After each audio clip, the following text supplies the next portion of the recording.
My name is Emma. I live with my parents. I have a sister named Sophia. She's more beautiful and smarter than me, and our parents have always adored her.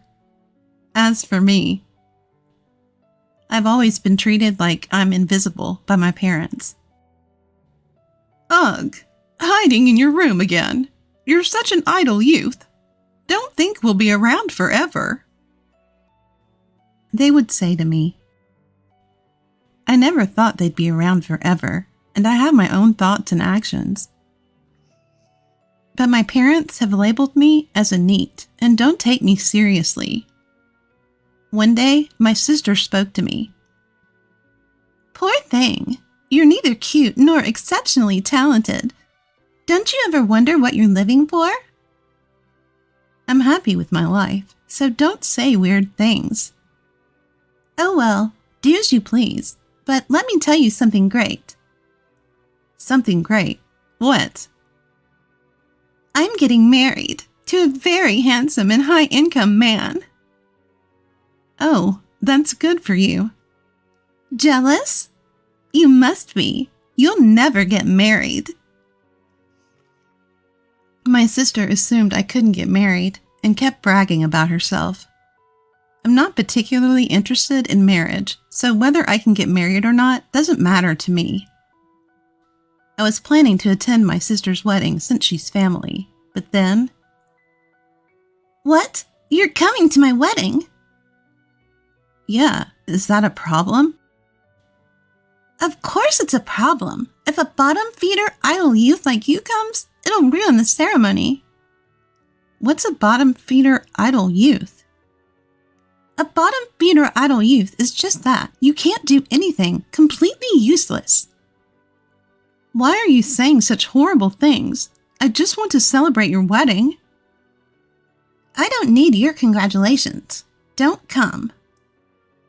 My sister despised me and repeatedly told me not to come. Mother and father also said that a bottom-feeder idle youth like me shouldn't come. But I thought it would be a problem for my sister if no family members were there, so I decided to attend. On the wedding day, as I was walking in my dress, father and mother found me. What are you doing here? We told you not to come to the wedding.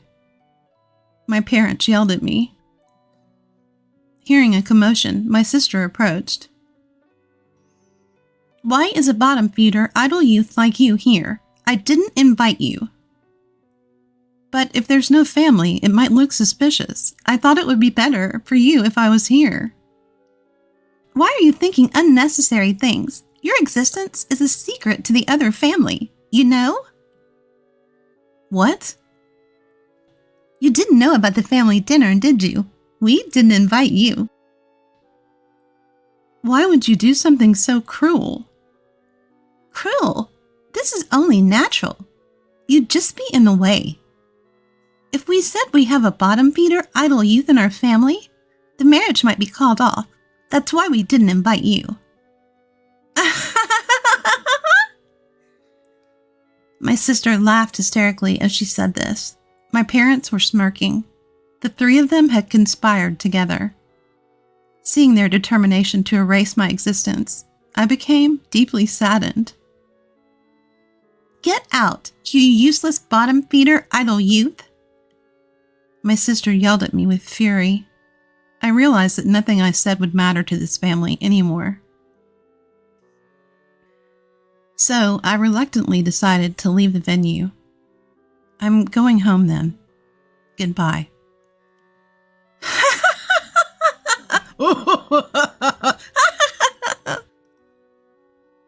My family pointed and laughed at me as I said this.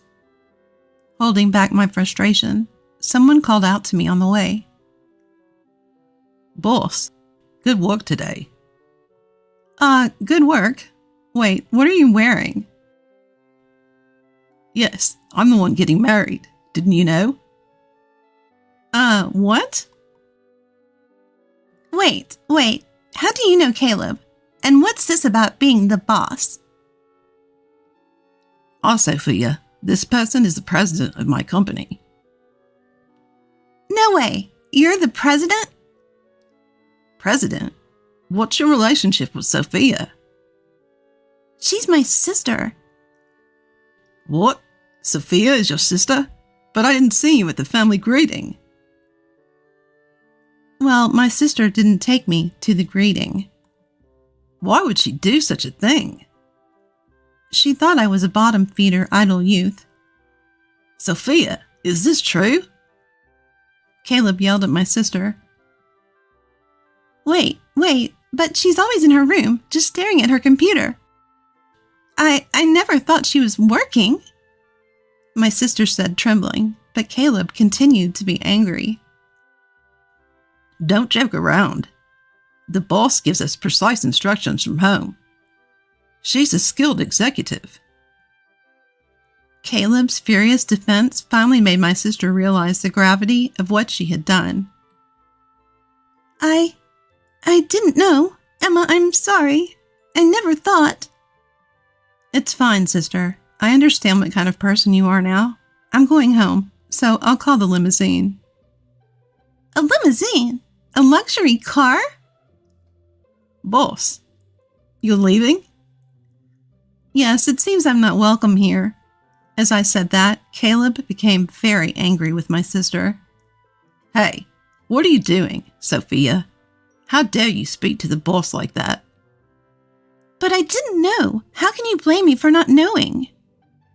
Ignorance is no excuse. Boss, I apologize for Sophia's rudeness. It's fine. She's my family, so you don't have to apologize. No, I'll take responsibility and call off the marriage with Sophia. What? Caleb, what are you saying? Quiet. I can't forgive someone who disrespects the boss. Caleb was angry, as if it were a personal affront to him. Why are you so angry? Yes, I said terrible things to Emma, but it's strange for you to be so angry about it. You see, I owe the boss a lot. Oh? I kept changing jobs, and my work history was a mess. I couldn't get hired anywhere, and the only places left were companies that ignored workers' rights and welfare, forcing people to work in unfair conditions. Just when I was about to give up and take a job at one of those places, my application was accepted, and I got an interview at the boss's company. Caleb was talking about when he first got hired at my company. It brings back memories. I remember that happening. The boss said she wanted to see me, not my resume. After talking with me for a while, she understood who I was and hired me. The boss's company offers fair working conditions and values me properly. Meeting the boss changed my life. Is that so? I didn't know. Wow, what a wonderful story. My sister was desperately trying to get on Caleb's good side. However, Caleb saw through her cunning plan and became even angrier. It's obvious you're trying to win me over, but I have no intention of forgiving the disrespect you showed to the boss. Caleb's genuine anger left my sister trembling. Please, don't cancel the wedding. Come on. Father and Mother, say something. My sister was trying to get help from Father and Mother. But Father and Mother were just cowering and didn't seem to want to help. We didn't mean to blame Emma as much as Sophia did. That's right. This is all your own doing. What? What will I do if the wedding is canceled? My sister was crying and screaming. Caleb calmly explained what would happen next. If we cancel the wedding, there will be a cancellation fee. If we cancel on the same day, it will be 100%. What? 100%? How much money is that? Well, the total cost of the wedding was $30,000, so it would be $30,000. What? I have to pay $30,000 even if it's canceled? That's how cancellation fees work. No way. Then we should just continue with the wedding. Sorry, but I won't do that. I can't forgive what you said to the boss, and I expect you would continue to speak abusively if we got married. I can't live with someone so dangerous. Dangerous? That's not true. I won't say anything mean to Emma from now on. Please marry me. What do you think, boss? Caleb turned to me, and I calmly replied. She's saying this now, but she's just saying what sounds good to get through this situation. If you get married, she'll surely start abusing you too, saying things like, "It's lazy not to do housework just because you're working." Or, "Being a homemaker is hard, so help with the chores." I see. Then it's better to call off the marriage. Hey, don't say such unnecessary things. I almost had him convinced. Did you hear that? She said convinced. That's not a word you use with someone you're going to marry, is it? I think so. I think it's better to call off the marriage. I'll go change. Caleb said that and walked away.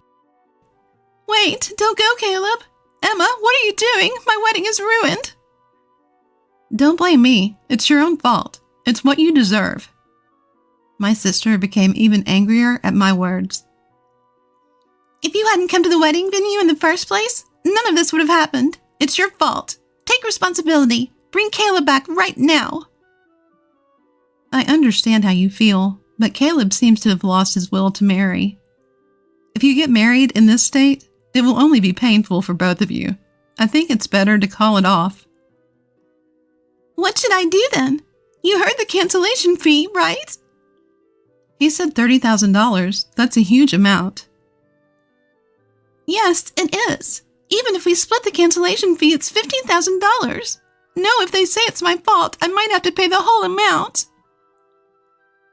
Well, that's a possibility, but what can you do? You've done enough to deserve it.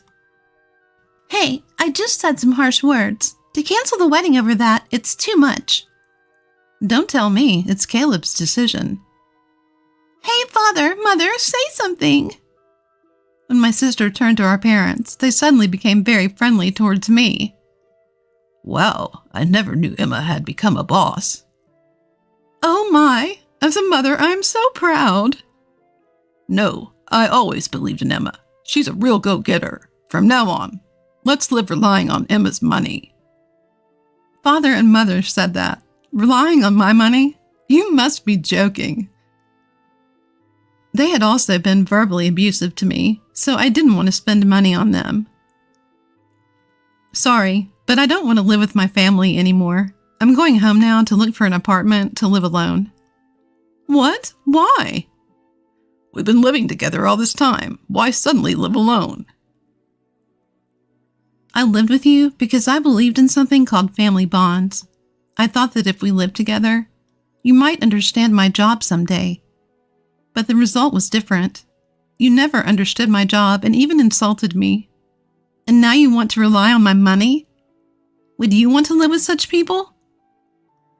I understand. I'm sorry. From now on, I'll cherish you. Please continue living with us, okay? I said no, didn't I? I don't want to live with you anymore. Even though I said that, Father and Mother kept insisting. What if we kick Sophia out of the house? Then you'll live with us, right? What? Wait, Father, what are you saying? Shut up. I was a fool to expect anything from you. We'd be better off living with Emma than with you. It was the moment Father abandoned my sister. As a family member, I didn't want to witness such a cruel moment. Father, just so you know, I hate people who abandon others so easily the most. What? What are you saying? People like that will eventually flip-flop on me too, so I can't live with them. No way. Hey, you stupid husband, what are you doing failing to lure her in? Shut up. While Father and Mother were arguing, Caleb returned, now dressed in casual clothes. What's going on? You still fighting? Caleb, I can't believe you really went to change. I told you I would, didn't I? What are you talking about? Are you really going to call off the wedding? I hate this. Why is this happening? Yeah, just so you know, you're the cause, so you'll have to bear the full cancellation fee. I've already talked to our parents about it. What? That's terrible. It's not just my fault, is it? Sis, no matter how you look at it, it's your fault. Hey, you be quiet. How dare you tell the boss to be quiet? I won't tolerate any more insults to the boss. Wait, please wait. Boss, have you called the limo yet? No, I got caught up in talking and forgot to call. Then I'll call it. I need to go home too. With that, Caleb started making the call. Wait a minute. Please reconsider. Reconsider? What's going to change? I don't love you anymore, you know? Don't say that. It was my fault. I promise I won't say anything terrible to Emma again. We've had this conversation many times. Enough already. Boss, I've called the limo. It'll be here soon. Then let's wait outside. I'll go change too. Wait, Emma, let's talk. There's nothing to talk about. Wait, Emma, Father and Mother are begging too. Without you, we'll have to rely on Sophia's money. But Sophia will pay the cancellation fee and run out of money. We won't be able to live properly. Father, Mother, if you need money, why don't you get a part-time job or something? No way, I don't want to work at this age. It's okay, there are still people working, even in their 70s. And Father and Mother are still in their 60s, right? You're still energetic. That's not the problem. My body is heavy, and it's hard to move. And you're telling me to work? Yes. No way. Are we done here? I'm going to change, so don't talk to me anymore. After I get home, I'll pack my bags and stay at a hotel for now. I have no intention of dealing with you ever again. Hey, wait. Wait for me. Please don't go. Don't abandon us, Emma! My sister and parents were screaming, but I quickly changed and left the venue. Afterward, I rode home in the limo Caleb called, packed my bags, and headed to a hotel. I looked up apartments at the hotel, signed a lease right away, and completely cut ties with my family. Sophie ended up having to pay the $30,000 wedding cancellation fee. And my parents were so angry that they disowned her. In the end, my parents ran out of money and both had to work part-time. Sophia, having nowhere else to go after being disowned, began living as a gig worker. I continued to grow my company, increase my income, and lived happily ever after.